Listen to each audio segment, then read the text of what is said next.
Բարև ձեզ, դուք Հայելու առաջ եք, ձեզ հետ է Անժելա Թովմասյանը։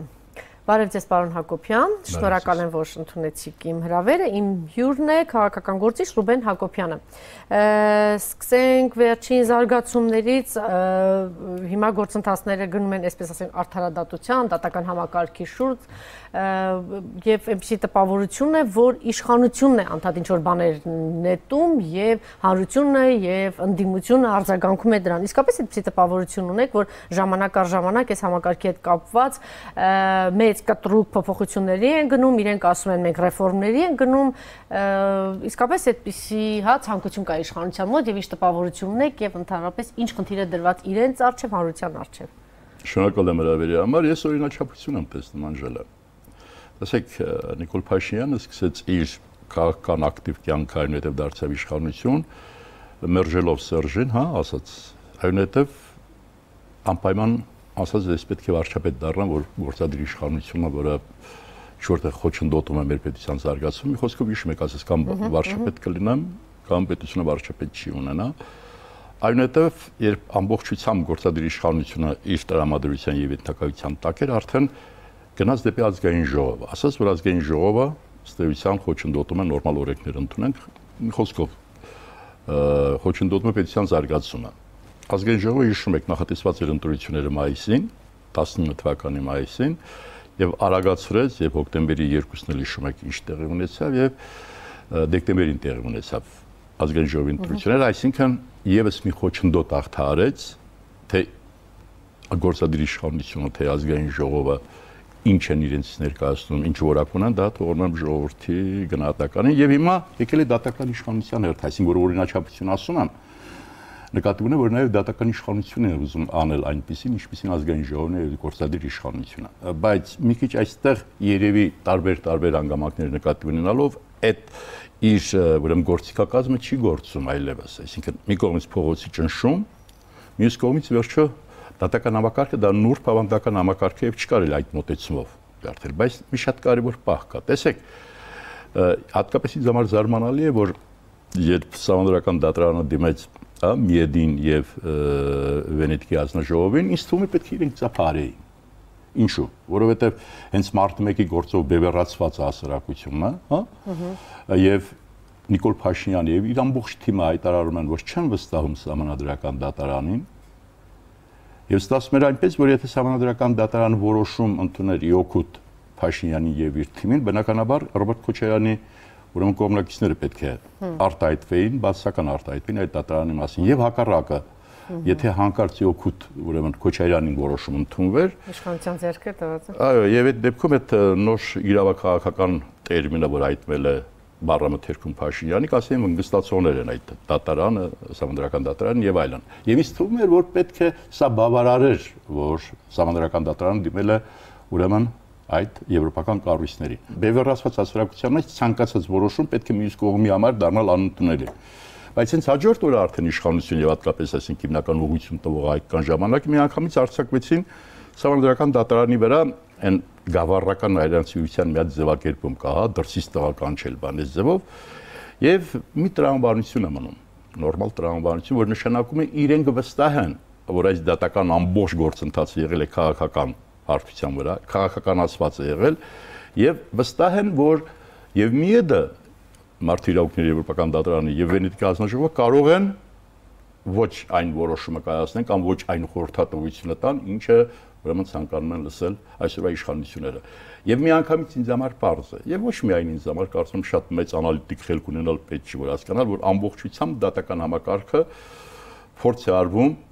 ամբողջությամբ քաղաքական ուրեմն շեշտադրումներով պահել եւ ենթարկել, այսինքն ոնց ինչպես գործադիր իշխանություն ազգային ժողովը Նիկոլ Փաշինյանը փորձում է նաեւ դատական ամբողջ համակարգը նաեւ դարձնել իր։ Տեսեք, այնտեղ իրենք ասեցին տղա են բերում էս վրա եւ ինչ որ թերահավատություն կար, ինչ որ կետեր կար, որ ասեցին այ համահուն չէ, որովհետեւ իրենք էլ են կողմ, Եվրոպաներ է կողմ, դատա իրավական համակարգը, առողջացման ռեֆորմների նպաստում են, այսինքն իրենք այնպես ընթերցեցին, որ դա իրենց համար լավ էր, ինչ որ կետեր առանձնացրեց, իշխանությունը, բայց մյուս կողմից նաեւ քննադատեցին, եղան մարդիկ, որ ասեցին տղա են բերեմ էս վրա, հիմա իրենք է Ստամբուլյան կոնվենցիայի հետ կապված էլի դիմել են, հիմա ուզում եմ հասկանալ, ունեն վստահություն, թե չունեն վստահություն եւ այդ այն մարմինն որին պիտի համարենք որ տղա է եկել ա մեր վրա, թե պիտի համարենք լուրջ կառույց է, որ հիմա պիտի եզրակացություն տա եւ առաջնորդվենք, հա, Հասարակությունը դրսից տղա բերելու խնդիր չունի, դրա պակասը չունի հասարակությունը, իշխանությունը երևի դրա կարիք ունի, որովհետեւ տեսեք, մի թեթև խորամանկություն կա։ Այսինքն հասկանալի է, որ իմ կարծիքով եւ մի է դա եւ ուրեմն Վենետիկ կազմակերպը դրական եզրակացություն է տալու Ստամբուլյան կոնվենցիան, եվրոպական կառույց է, կարծում եմ որևէ մեկը չի կասկածում, 99%-ով վստահ են։ Իրենք պատասխանատվությունը գցում են ուրեմն այդ ազնժողովների վրա, որ չեն կասկածում կրկնում են, որ դրական կլինի, մոտեցում է, որպեսզի արդարացնեն նաեւ վաղը երբ արդեն ազգային ժողովը կփորձի վավերացնել։ Ծիծաղելի է սա, ծիծաղելի է սա։ Ես չեմ ուզում ասել դրսից տղա են բերում եւ այլն, ուղղակի այնքան པարզ երևում է, որ իրենք ուզում են մանիպուլյացիաներ անել այդ խորամանկության շրջանակում։ Ինչը կստացվի իրենց մոտ հենց այս Ստամբուլյան կոնվենցիայով, ինչու։ Այնքան չէ, կստացվի այն առումով, չի ստացվի այն առումով, որ ի վերջո ասում եմ, իրենք ամոզված են, որ եվրոպական կառույցները դրական եզրակացություն կտան, մանավանդ որ արդեն նախագահը ժամանակին ստորագրել է, չնայած ունենք դեպքեր 10-11, որոնք ստորագրվել է, բայց հրաժարվել են, բայց խնդիրը դա չի, խնդիրը այն է, որ իրենք պայմանավորվածությունն են, որ պետք է վավերացնեն կոնվենցիան եւ ուզում են այսպես աջ ձեռքով ձախական չքորել, կներեք, այս ժողովրդական իմաստությունն եմ օգտագործում, ուղղակի այդ խնդիրը կա, բայց ծիծաղել է, այն ֆարս է։ Ինչու է ծիծաղել, ասենք, եթե այնտեղից դրական եզրակացություն տան, ինչ կարիք կա դիմելու։ Եվրոպան, նախ ասեմ, շատ կարևոր է, որ մեր իշխանավորները իմանան, ես հատուկ երբ Վենետիկ ազնաժողովի հետ հանդիպել եմ, հենց նախագահին իրենց ներկայացուցիչները եմ ասել, որոնք երբ ասացի դուք պետք է հաշվի առնեք, երբ ընտրական օրենսգիրք էր ընդունվում,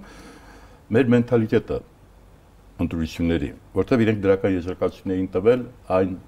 օրենսգիրքին, ինչ այսօր գործում է։ Շատ բարձ իրանք ասացին եղբայր, մենք խորհրդատվական կառույց ենք եւ միշտ իրենց պրեամբուլայում, այդ ծրագրային պրեամբուլայում նախաբանում նշված է, որ յուրաքանչյուր պետություն ելնելով իր առանձնահատկություններից կարող է մաս կազմել դրան թե ոչ։ Հիմա նույնը այս դեպքում է։ Մեր պետությունը իր առանձնահատկություններից ելնելով պետք է անդրադառնա դրան։ Ես մասնագետը չեմ, չնայած իմ քաղաքական դիրքորոշումը մերժել այդ կոնվենցիան, բայց այդուհանդերձ սա շատ կարևոր է, եթե գիտենք մի քանի հզոր սիուներ ունենք, հոգեկերտված կա այդպիսին, այդ նաև ամանդական ընտանիքի այդ կերպարը, կին եւ տղամարդ, որը նաև ֆիքսված է սահմանադրության մեջ, քեզ ոչ ոք ոչինչ չի ասի, եթե ուրիշ պայմանավորվածություն չունես, եթե ասես իմ ժողովրդի հոգեկերտվածքը սա է, իմ սահմանադրությունը սա է եւ այլն։ Բայց ինչ որ հարցեր կա, որ չեմ ուզում շատ անդրադառնալ դրան, ամենայն դեպս։ Բայց դուք մի բառ օգտագործեցիք, մանիպուլյացիա է փորձում անել, դա կհաջողվի եւ հանրությանը ներկայացնել, տեսեք, իրենք էլ դրական եզրակացության եւ փորձեն անցկացնել Ստամբուլյան կոնվենցիան։ Եթե ես ասում եմ, շատ խելոք բան չեմ ասում, հասարակությունը էլ հասկանում, որ մանիպուլյացիա է դա, իրենք դա ասելու են, բայց ինչքանով հասարակությունը դա կընդունի ժպիտով կընդունի, որովհետեւ հասարակությունը հասկանում է, որ եվրոպական կառույցները դրական եզրակացություն են տալու, ասում են։ Բայց ես վստահ եմ հիմա, որ մի շարք հարցեր տամ, ասեմ, այ բա ինչու անցյալում 1 տարի առաջ էսպես եղավ, դե կասեք մանիպուլյացիան աշխատեց։ Հիմա դուք ինչ եք այդպես վստահ, որ այս դեպքում չեք կարող բերեք։ Նման օրինակը չեք կարող բերել։ Դե հիմա ինչ որ խոստումների բան, որ հավատացին, ինչ որ քայլերի բան, որ հավատացին, չէ՞, ինչ որ կոռուպցիայի դեմ պայքար հավատացին, այսպես շարունակ։ Նայեք, նախ իրավիճակի փոխվել, նաև այդ ձևակերպումը օգտագործում, եւ երկրորդը այդ էйֆորիան, որ կար բնականաբար հիմա բավականին նստել է եւ ամեն օր է, հա, պակասում, բայց մյուս կողմից այնպեսի հարց է, Անժելա, այս հարցը իսկապես ես տեսնում եմ իրենց падգամավորներից, իրենց պաշտպաններից, որ կրծքով պաշտպանում էին թե իշխանափոխությունը, այդպես ասեմ, թե Նիկոլ Փաշինյանին, հիմա արդեն ընդվզում են սրա դեմ, որովհետեւ սա մի քիչ Կենտրոնի թաղապետը գնում եւ դրա դեմ ստորագրահավաք է Հյուսային պողոտայում, ասում է չպիտի այստեղ լինեք, այս սեղանը այստեղ չպիտի դրվի եւ այլն եւ այլն։ Մամուլում եղավ հրապարակում, որ ԱԱԾ են, ովքեր սրա դեմ պայքարում են, կանչում, ասում են հանգիստ նստեք, որտեղ սա պիտի անցնի։ Իրենց падգամավորներից մի քանիսը արդեն փորձեցին հրապարակային իրենց կարծիքը հայտնել, որ հանրությունը դրա կարիքը ունի, կա եւ այնքան էլ վատ չի։ Այնպես որ այս ամեն ինչը տեսնելով երևի պետք չի շատ հանգիստ լինենք, պարոն Հակոբյան։ Նաև մեկ-մեկ էլ ժպտացեք, որովհետև ժպիտ առաջացնող բաներ են, որովհետև ինչ է նշանակում, այսինքն ենթադրենք ԱԱԾ-ն կանչում է մարդկանց, դա նորմալ մարդ որ լսում է, ինչ անում, ծիծաղում է երևի։ Չեմ կարծում, որ դրանք այն մեխանիզմներն են, որոնցով կարող են մարդկանց վախացնել, որ մարդիկ, այսինքն չանեն այն ինչ որ կամ իրենց падգամավորներից մեկը, չգիտեմ ով էր, ասել էր, որ բացառվում է ցանկացած զարգացման դեպքում բացառվում է, որ ես իմ կարծիքը փոխեմ, ես դեմ եմ այդ կոնվենցիային։ Դե մի падգամավոր այդպես առաջ եկա։ Ես կարծում եմ իրենց մոտ ամենայն դեպս ես վստահ եմ, որ կապ չունի զարգաց այս թեման, որտեղ ինձ համար այդ փակ թեմա է արդեն, փակված է, որտեղ հասկանում եմ ինչ է լինելու, մի բան հստակ է, որ չի բացառում վերջի պահին իրենք հետ կանգնան։ Որովհետև եթե իրենք ուսումնասիրում, նույնիսկ կարծում եմ, որ գոնե ազգային անվտանգությունը պետք է ուսումնասիրի, թե ինչ է կատարվում, ժողովրդի մոտ ինչ արձագանք ունի դա, ես կարծում եմ նույնիսկ կարող է իսկապես սա դառնա ամեն ինչ որ բանի սկիզբ։ Եվ նաև, այո, ես մեկ-երկու անգամ առիթ ունեցել եմ ես այսպես մոտենալու, որ հնարավոր է նաև իշխանությունը վերջին պահին հրաժարվի եւ հանրությունը ծափահարի, ասի տեսեք հանրային կարծիքին ընդառաջ գնացին եւ հրաժարվեցին դրանից։ Այստեղ պիտի սկսենք եւ այստեղ էլ ավարտենք։ Իրենց ձեռագրին նման է, որ վերջում դա ծախեն կամ վաճառեն հասարակությանը, տեսեք ժողովուրդ ձեր իշխանություն ենք մենք եւ զգում ենք որ Դե Սերժ Սարգսյանն էր այդպես անում, ամեն ինչ եռում էր, վերջում գնում ասում էր Տարոն ջան սիրուն չի եւ ստացվում էր, այսինքն ցանկացած իշխանության սա բնորոշ է։ Այդ որ ասում են իրավիճակը փոխվել դու հավատում ես, որ իրավիճակը։ Դե չգիտեմ, հիմա փորձում ենք միասին հասկանալ, փոխվել է թե չի փոխվել։ Հիմա տեսեք, դատարանների հետ կապված որ այսպիսի հայտարարություններ, հա, եղան, թվում էր թե միանգամից պիտի դատավորները արձագանքեն։ Հիմա կողմից կարող ենք ասել կաշկանդված են, ինչն էր կաշկանդում, երբ որ ձեզ մի մասից ասում է վնգստում եք, մյուս մասը ասում եք, չգիտեմ, այնտեղ բուտկա է, ինչ է վերածել, չեմ էլ հիշում այդ բառերը։ Ինչու չեղավ այդ դիմակայությունը դատավորների կողմից։ Հայք, Անգելա, ինձ թվում է, այդ դատավորների համայնքը պետք է նախ եւ առաջ ազատվի այդ բարձրագույն դատական խորհրդից։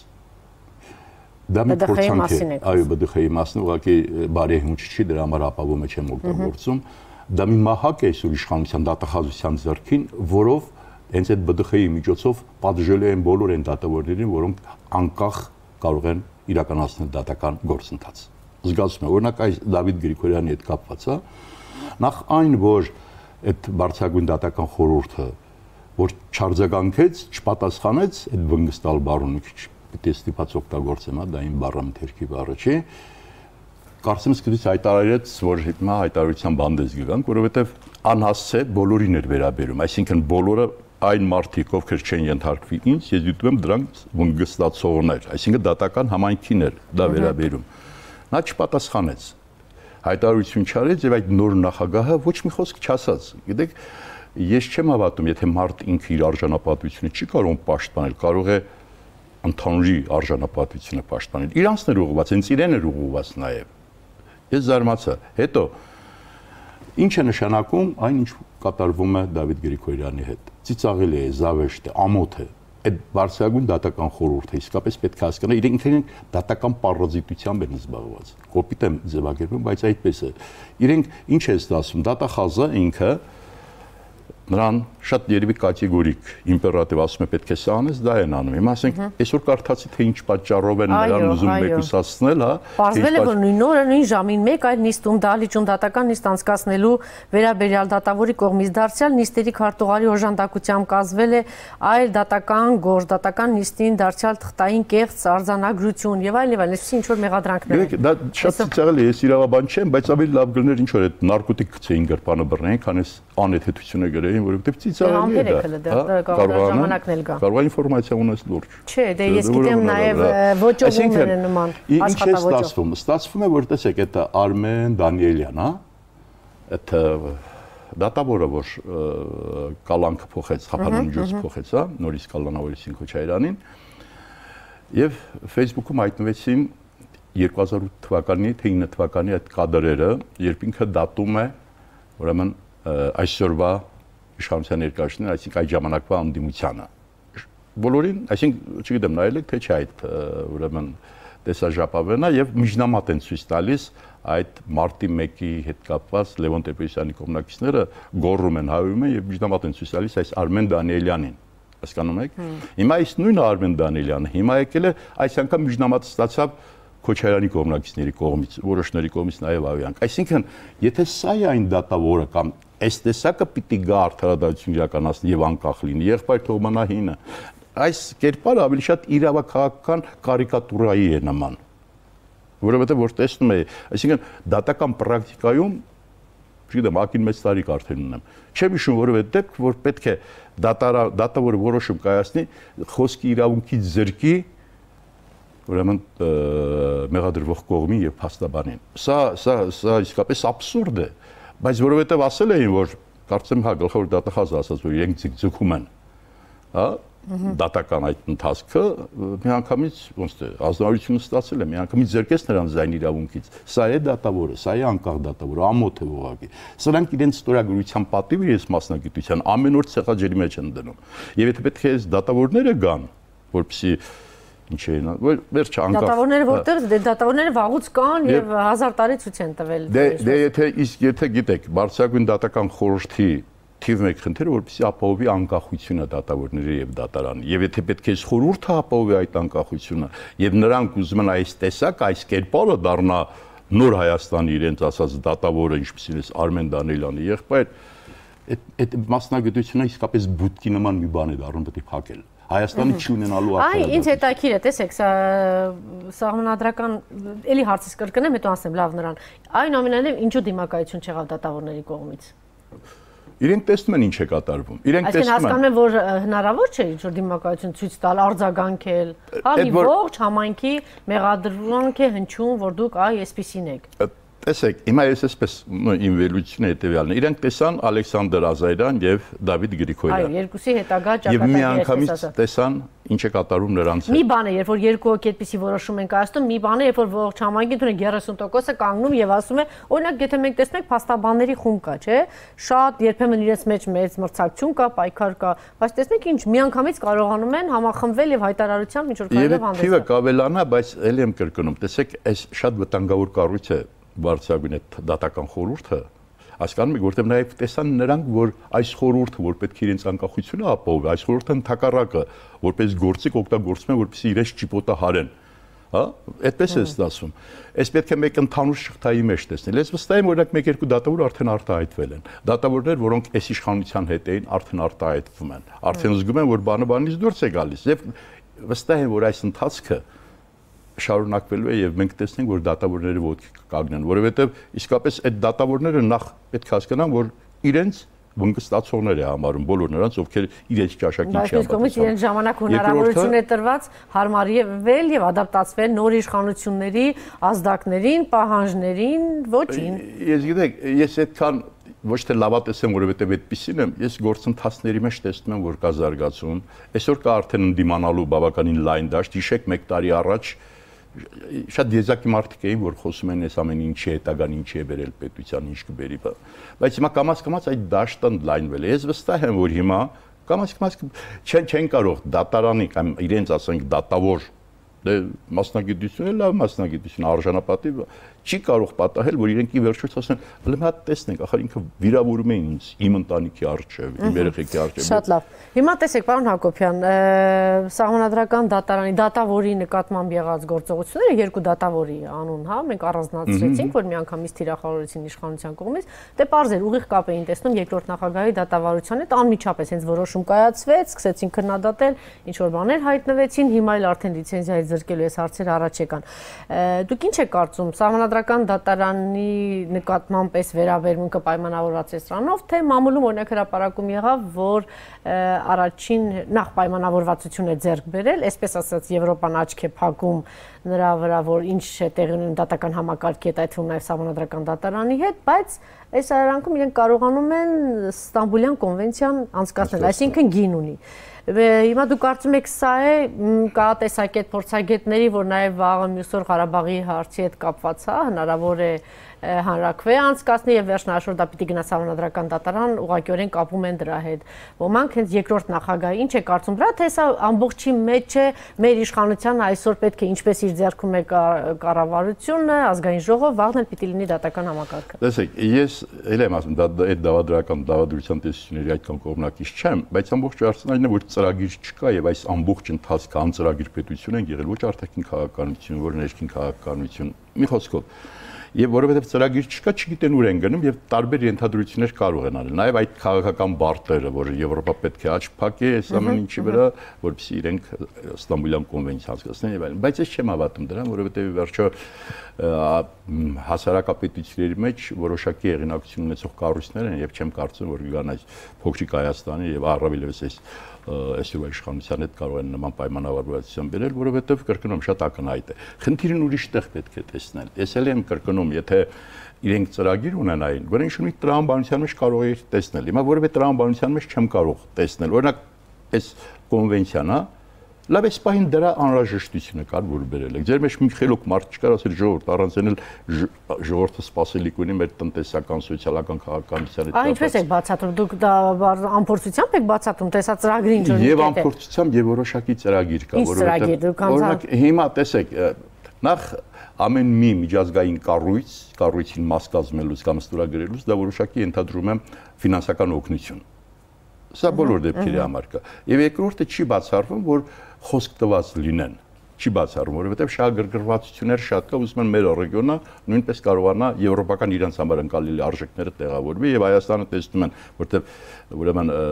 դիմադրության իմունիտետի պակաս ունի Հայաստանը այսօր իշխանությունները, այսինքն իմունիտետ չունեն դրսի հետ կապված։ Հարմար պահն է, հա։ Հարմար պահն է, բայց չեմ ուզում էլի ենթադրությունների մեջ։ Գոնե ինձ համար որպես քաղաքական մարդ ասում եմ, լավ,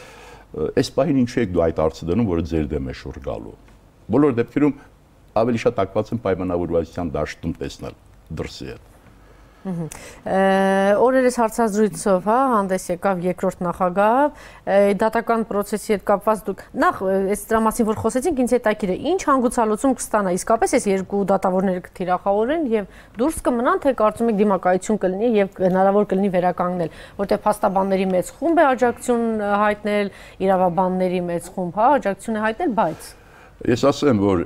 չգիտեմ կարդացել եք թե չէ, երբ Ռայր Թոմասյանի պահվածք տեսա, ես մի բան գրեցի իմ Facebook-յան էջում, որ կեցը սրա էր, որ դու կարողացար եւ պրոֆեսիոնալ, եւ քաղաքագետ, եւ տղամարդավարի ասել, որ ես ձեր ճանաչածը չեմ, որ փողոցով կարող եք ինձ քշել, ոչ էլ եւ դասեր տվել Նիկոլ Փաշինյանին։ Առայժմ իրենց հաջողվել է, բոլորին փողոցով կարողացել է, ողջ ազգային ժողովը փողոցով ճանապարհ դրեցին։ Ես ասում եմ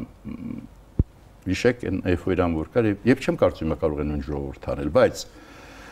եւ ողջունեցի եւ տեսա որ շատ-շատերը իսկապես ընդ որում ոչ թե պլեպսը, հա, այս բանը զոմբիական ինչ-որ հավ է պաշտպանում եւ շատ-շատերը, որոնց ստորագրությունն են մտավորական եւ այլն պաշտպանեցին Ռայր Թոմասյանին, որը ճիշտ պահված էր, մանավանդ որ այդ զուգահեռի վրա էր իր հարցազրույցը եւ Նիկոլ Փաշինյանին, հա, մեկ օր առաջ տված հարցազրույցը սարուզուրի տարբերություն էր, այնտեղ հայոյանք կար վիրավորանք կար, այստեղ ուղղակի պաշտպանում էր իր ոլորտը, ասում էր մի վիրավորեք դատավորներին, քաղաքական գնահատական մի տվեք դատական իշխանություններին, դա լավ բանի չի բերի եւ վերջապես եկեք անկախ դատարանի մասին խոսենք, քննարկենք։ Մի խոսքով։ Եվ այս առումով ես կարծում եմ դատավորները, որ այսօր կան, վստահ են, որ դատական դատարանի դեմ պայքարից վստահ եմ, որ կպարտվի Նիկոլ Փաշինյանը։ Մանավանդ որ Բայց եկեք ընդունեք, որ Նիկոլ Փաշինյանը ինչ որ շեշտադրումներ կար, որ ճիշտ էր, այսինքն երկար ժամանակ այս համակարգը եղել է գործիք իշխանության ձեռքը։ Դա ուրիշ հարց է։ Հիմա Նիկոլ Փաշինյանը ուզում է դարձնել իր գործիքը, թե իր ցանկությունների մղումների մեջ ազնիվ է, ուզում է դատական համակարգը բարեփոխել եւ ունենալ նոր արդարացի դատական համակարգ։ Եթե որպեսզի ամբողջական լինի 2008 թվականի այդ մարտի 1-ի դեպքերից հետո իշխանությունները փորձեցին ամեն ինչ բարթել ընդդիմության վրա։ Հիշում եք, եւ դա իսկապես կասկածի տեղ տվեց, որ ճիշտ ճանապարհով են գնում։ Որպեսզի պատկերացնենք հիմա ինչ է կատարվում։ Հիմա Նիկոլ Փաշինյանը, երբ ասում էր իշխանափոխությունից հետո միայն կարող ենք, հա, մարտի 1-ը բացահայտել, նույնն է տանում։ Այս անգամ բացարձակապես մեղադրում է այդ օրվա իշխանություններին, ընդհակառակ նույնիսկ ավելի շատ կոնկրետ։ Մեկ անձի, որտեղ ինքը արդեն հայտարարեց, չնայած հետ կանգնեց իր խոսքից, ասաց մարդասպանին ես գիտեմ ով է, դա երկրորդ նախագահն է եւ այստեղ էլ ուրեմն ազգային անվտանգության ծառայության եւ ՀԿՑ-ի պետի այդ գաղտնալսված զրույցը որ լսում ենք, ինքը ուղղակիորեն ասում է, որ պետք է ձերբակալեք այդ մարդուն։ Այսինքն ինչ է նշանակում։ Ավելի են, որ ասում են մրից իսկապես դուրս եկակ մրջուր ընկանք, այսինքն շարունակվում է շատ ավելի գրեհիկ ձևով, այն ինչ որ կար նախկինում։ Դրա համար երբ ասում ենք, այսինքն ազնիվ ցանկությունը պետք է գործով ապացուցվի։ Այսօր եկել է ասելու Նիկոլ Փաշինյանը, որ ես շատ սիրով կշարունակեմ այն համակարգի տրամաբանությունը, Այս հայտարարությունները դա են հուշում եւ դատավորների նկատմամբ գործնականում ասում եմ ես կշարունակեմ այն։ Եթե այս գործողություններն ու հայտարարությունները չլներ, գուցե հավատայինք Նիկոլ Փաշինյանի անկեղծ մղումների մեջ, որ ուզում է, այսպես ասած, գործիքը փոխել։ Գործով են գնահատական տալիս։ Հիմա այնքան, գիտեք, մի 20 նախադասություն կա։ Կարող ես անգիր անել, լավ պոպուլիստ դառնալ, եւ կերպար դառնաս, բայց դրանով չի ավարտվում։ Հիմա տեսեք, դե հայտնի է, որ դատարան եկան Արցախի երկու նախագահները եւ միանգամից հրապարակում եղավ, երբ որ էսպիսի քայլերի գնաց Նիկոլ Փաշինյանը, որ դատավորների, հատկապես այն դատավորի, որ երկու նախագահների եկան դատարան, խափանամիջոցը փոխվեց, ասի սա նաեւ ինչ որ իմաստով հարված է Արցախի անկախության դեմ, որտեղ երկու նախագահները եկել են։ Համաձայն եք դուք դրա հետ, թե նաեւ տեսակետ կա, որ եթե անկախ միավորեիք, դուք չպետք է գայիք։ Ես մի քիչ կարդացել եմ այդ քննարկումները, ես այդպես լուրջ չեմ վերաբերում դրա, որ դա նշանակում է մերժոնակ անկախությունը։ Չէ, ուղղակի իր կերպարն է դա։ Ուզում էր թող, չգիտեմ, Ամերիկայի պրեզիդենտը լիներ կամ այստեղ ինչ որ դատավորների ամբողջ այդ համայնքը լիներ։ Նիկոլ Փաշինյանը իսկապես ուզում է, որ Քոչարյանը մնա ուրեմն բանտում։ Եվ մի բան պետք է ասեմ, ես զգացի, իսկապես ինքը հիստերիայի մեջ ընկնում, երբ լսում է Ռոբերտ Քոչարյանն, եւ ես վերջում հասկացա, որ վախենում է արդեն։ Ինքը չգիտեր, հիմա ասենք այսօրվա հարցազրույցը ես մարդը փակված 4 պատի մեջ, ինչ է նշանակում, վախենում է 4 պատի մեջ գտնած մարդուց։ Ազատության մեջ չի որ։ Դա այդպես չի, որ եթե 4 պատի մեջ են, ամենայն դեպս ես ինչ եմ ուզում ասել։ Ինքը իսկապես ֆիզիկապես չի կարողանում կամ լսել եւ տեսնել Ռոբերտ Քոչարյան։ Ես դա եմ զգացել։ Եւ այն քայլերը, որ անում է այս ուղղությամբ, ի վնաս իրեն է։ Իսկ ինչու ազնիվ չէր ասում եկեք մերժենք Ռոբերտ Քոչարյանին եւ Սերժ Սարգսյանին։ Դե հիմա չեմ ուզում այդ դրա բան մտնել, ինքը կարողացել էր Ռոբերտ Քոչարյանը ես ժամանակին քննադատել եմ Ռոբերտ Քոչարյանին, որովհետեւ ինքը բացակայեց քաղաքականությունից 2008 թվականից հետո դա մեր պետության համար շռայլություն էր 20 տարի լինես քաղաքականության մեջ ակտիվ բոլոր դետալներով ծանոթ ունես Ղարաբաղյան Արցախի ուրեմն հակամարտության հանդիպումներ ես ունեցել, հանդիպումներից ոչ ամեն ինչ է հրապարակվում եւ այլն, եւ ինքը մեկուսացավ, ինքը մեկուսացավ եւ այդ ընթացքում չունեցավ պաշտպան հրապարակային դաշտում, երբ իրեն ամեն հարցով մեղադրում էին, հատկապես մարտի 1-ով, որևէ մեկը չէր պաշտպանում իրեն։ Բացարձակ։ Մի քանի անգամ ազգային ժողովում հայտարարեց իմ կուսակցություն իմ ժողովուրդն է։ Հետո այդպես ամենայն դեպս ինքը այդպես անպաշտպան մնաց եւ ժողովրդի մեջ գիտեք մի հետաքրքիր ժողովրդի մեջ իհարկե ծամվեց այն բացասական հերոսը, որը պատասխանատու է այդ ամեն ինչի համար։ Ես վերջերս նայում եմ Քլոյանի հոր Սարգիս Քլոյանի խոսքը, իսկապես որթեկորույս հայր է, չգիտեմ դրանից ավելի մեծ դժբախտություն կարող է մարդն ունենալ, թե ոչ, ես իրեն հասկանում եմ։ Ինքը շատ էսպես հուզված, հուզական տոնով ասում էր, ինչու 96 թվականին Լևոն Տեր-Պետրոսյանի նման այնպես չարեցիր, որ տանկերը չմտնեն քաղաք, կարծեմ այդպիսի բան ասել։ Ինչու դուք թույլ տվեցիք, որ մտնեն։ Բայց մտել են Լևոն Տեր-Պետրոսյանի։ Մեկ վայրկյան, հիմա այդ եմ ասում։ Ուրեմն այնպիսի քարոզչություն տարան, որ այս խեղճ մարդը, որը սուքը իր մեջ կա, իսկապես պետք է հասկանալ այդ մարդուն, այն դեպքում, որ պետք է ընդհանը Լևոնին ասեր Տեր-Պետրոսյան, ինչու դուք Վազգեն Մանուկյանի նման ժողովրդին երբեսակ պետք է կարակեին ժողովրդի վրա տուն չտարակ։ Ժողովրդին հիշում եք 96 թվականին, ես ակտիվ ակտիվիստներից մեկն է եւ Վազգեն Մանուկյանը երբ տեսավ արդեն օդ են կրակում։ Ինքը հաղթել էր Վազգեն Մանուկյանը։ Ժողովրդին տարավ, ժողովուրդը ուզում էր գնալ նախագահական, ասեց ոչ։ Հետո որ մենք հավաքվեցինք 5-6 հոգով քննարկում էինք, Վազգեն Մանուկյանը խոստովանեց, ասեց ժողովուրդ, ես պատրաստ չէի թեկուզ մեկ մարդու այրուն թափել։ Իսկ ես տեսնում եի հոտն առնում էի, որ այրուն է գալիս։ Այսինքն բարձր պետականության ընկալում ունեցող մարդը պետք է։ Հիմա եթե Սարգիս Քլոյանը, հա, որտեվ ինքը ինչ են արել, այնքան են այս ժողովրդի էմոցիան գողացել, այս մարդը ոչ թե ասում է այն ինչ որ իրականում եղել է, Լևոն Տեր-Պետրոսյանն ասեց այլևս դա իմ ժողովուրդը չի։ Հենց այդ է, երբ որ իրեն ասեցին տեր կանգնի քո ժողովրդին, դուրս է եկել, ասեց իմ ժողովուրդը չի, դե դուրս Անժելա, բայց կարողացել են գողանալ այդ սկակիր մարդկանց էմոցիան, եւ տեսեք, ես էլ եմ ասում, ընդհանրապես պետք է ասել Լևոն Տեր-Պետրոսյան, ինչու Վազգեն Մանուկյանի նման երբ տեսար այրուն կարող է հեղվել, ժողովրդին տուն չուղարկեցիր, այլ ասացիր ոչ։ Ինձ պետք է տանեք Բաղրամյան 26։ Մեկ ուրիշ մանիպուլյացիա։ Ես 22%-ով հաղթել եմ։ Այն դեպքում որ Վազգեն Մանուկյանը 42% էր այդքան կեղծիքներից հետո ֆիքսված եւ Վազգեն Մանուկյանը դեռ դրա իրավունք ուներ, բայց ինչ որտեղ եթե իշխանապողություն լինի, ստիպում են ցանկացած նոր իշխանություն որ գա, ստիպելու են որ անդրադառնան նրան։ Եթե դուք անդրադառնաք, բացում եք այս էջը, եթե դուք չբացեք, հաստատ այդ տանկերի մասին եւ այդ ամեն ինչի մասին, ասենք դրանից հետո եկողները հիշելու են։ Եվ մեկ ուրիշ մանիպուլյացիա տանկերի հետ կապված որ իրենք տանկերը բերեն թրթուրների նման չգիտեմ ինչի, մինչդեռ տանկերը իրական եղել են 96 թվականին են եղել։ Սա գիտեք որ ես այս օրը արդեն վաղվա աչքերով եմ նայում այս օրվան, հնարավոր չէ այն ինչ որ այսօր արվում է, վաղը չանադառնալ դրան իշխանապողությունից հետո։ Դա միշտ կողմից երկրի դժբախտություն է, մենք անդադ մնալու ենք։ Եթե նոր իշխանությունը, որը իսկապես կլինի, եթե շատ մեծ, այսպես բան ունենա, գիտակցում ունենա պետականության, պետության, կարծում եմ պետք է կարողանա այլևս չանադառնալ։ Չնայած որոշ հանցագործություններ պետք է պատժվեն։ Ի վերջո հիմա այն ինչ որ կատարվում է, պետությունը մեկուսացվել է արտաքին քաղաքականության։ Ընդհանրապես արտակը մենք շատ մեկուսացված ենք հիմա այս ծանր իրավիճակում։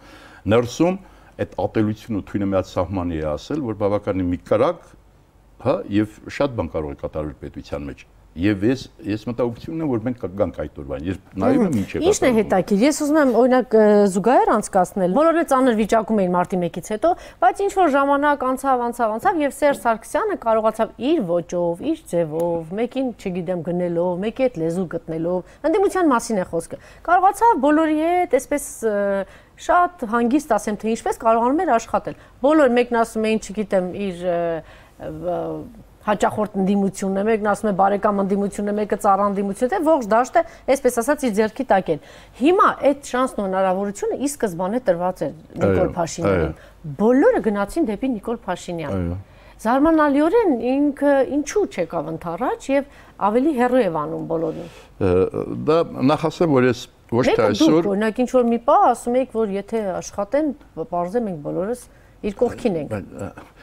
Հիմա կանադառնեմ դրան, բայց երբ մարտի 1-ի հարցը քննարկվել է, լսումներ է եղել, ես միշտ քննադատել եմ իշխանություններին, որ դուք շատ միակողմանի դատավարական process սկսեցիք, որովհետև իսկապես ամբողջությամբ այդ մեղքը բարդվում էր ուրեմն ընդդիմության վրա։ Հիմա որ շարունակվում է, դուք ճիշտ եք ասում, կարող էր չէ, մի քիչ որոշակիորեն հասկանալ ինչ է կատարում եւ անել այն, ինչ որ ժամանակին խոստացել էր։ Դուք ինձ հիմա ասում եք, որ մեկը ես այն եզակի մարդկանցից էի, որ հենց սկզբից ասացի, որ ուղղակի որոշակի մտահոգություն հայտնեցի։ Այո, բայց ասացիք, որ եթե տեսնենք, եթե տեսնենք, բայց ոչ թե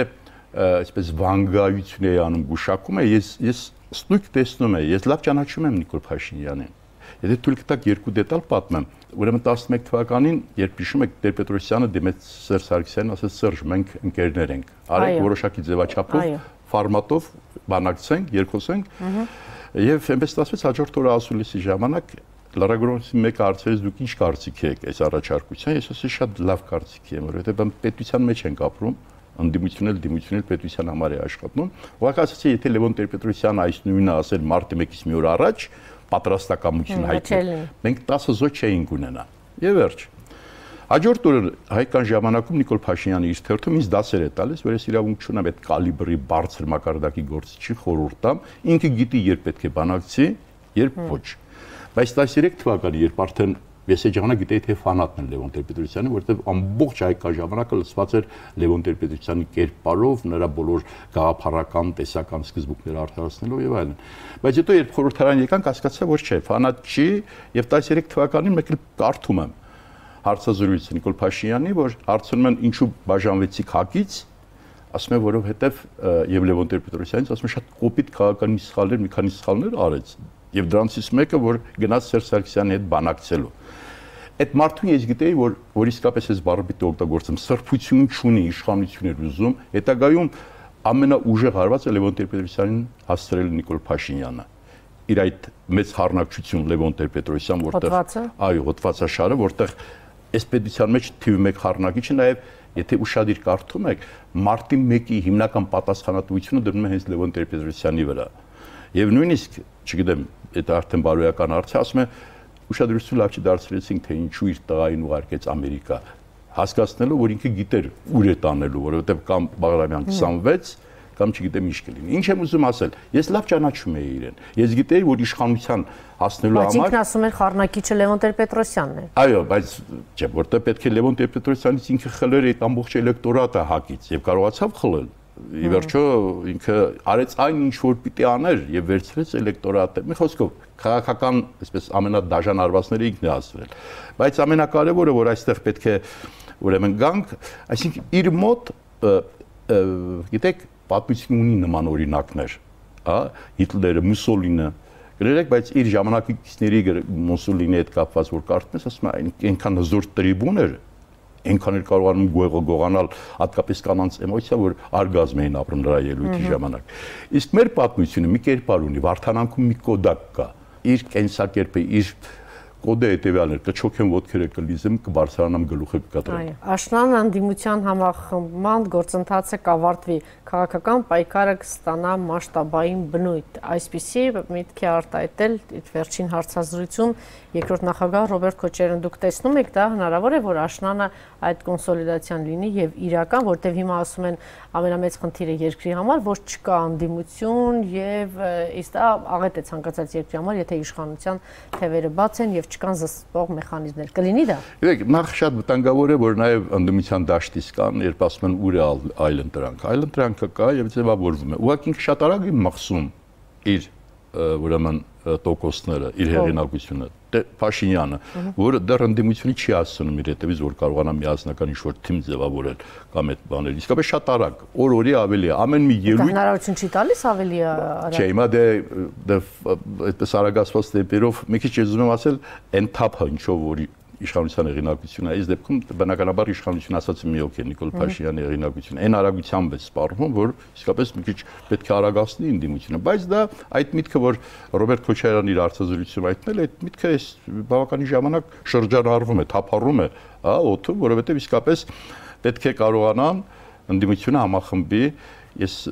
մեկ ամիս առաջ ասացի, որ երկու հարցի շուրջ այդ գաղափարական հարցերի մի կողմ պետք է դնել, առաջնահերթությունը Հայաստանի եւ Արցախի անվտանգության շուրջ պետք է ամբողջ ընդդիմությունը կապ չունի մեկ թիմում կլինի թե առանցին պետք է համախմբել, որտեղ այն մարտահրավերները Նիկոլ Փաշինյանը ձեր կողքին կլինի։ Չէ, չի գա, բայց կպայքարի դրա դեմ։ Այսօր նայում եմ, քիչ առաջ նայում եի արձագանքները, իսկապես վախեցած եմ։ Մարդը բանտում նստած 4 պատերի մեջ գրել է, հարցազրույց է տվել։ Ահա տեսեք, արդեն գալիս է իշխանության, ասենց բան է, այլ զգուշ որ հիստերիկ արձագանքներ կան իշխանական ճամբարից, իշխանական մամուլը։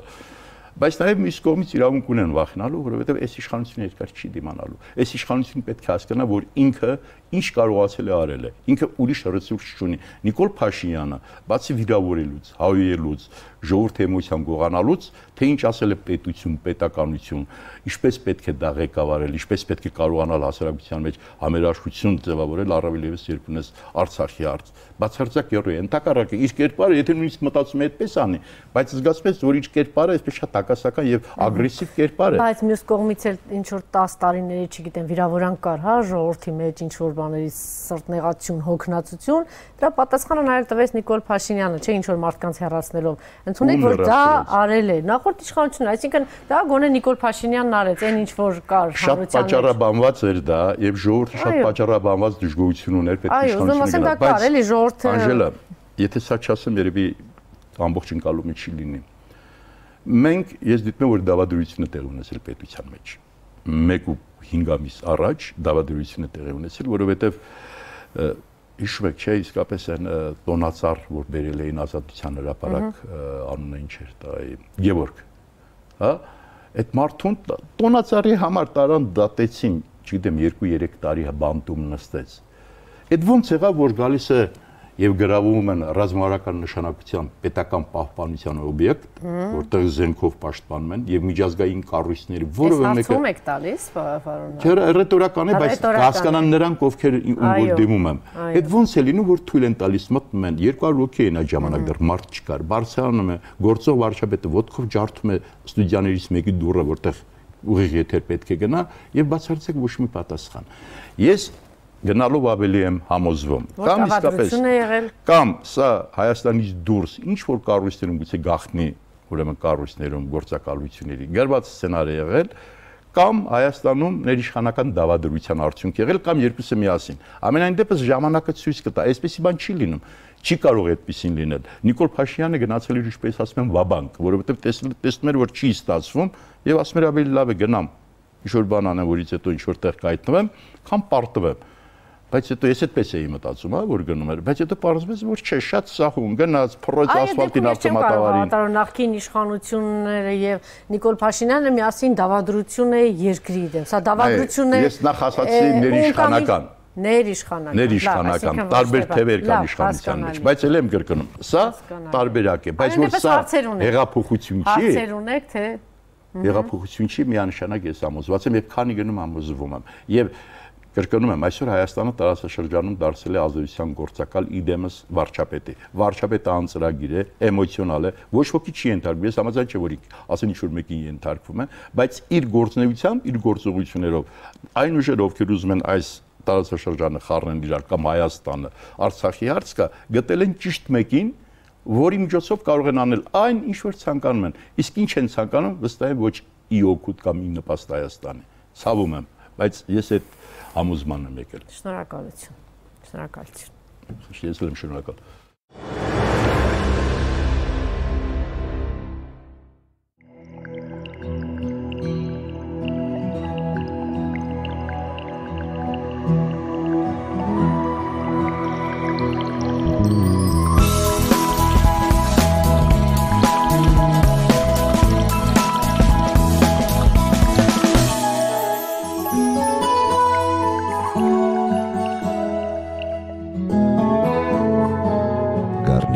Կրիստալային համով ջուր պատմական աղբյուրից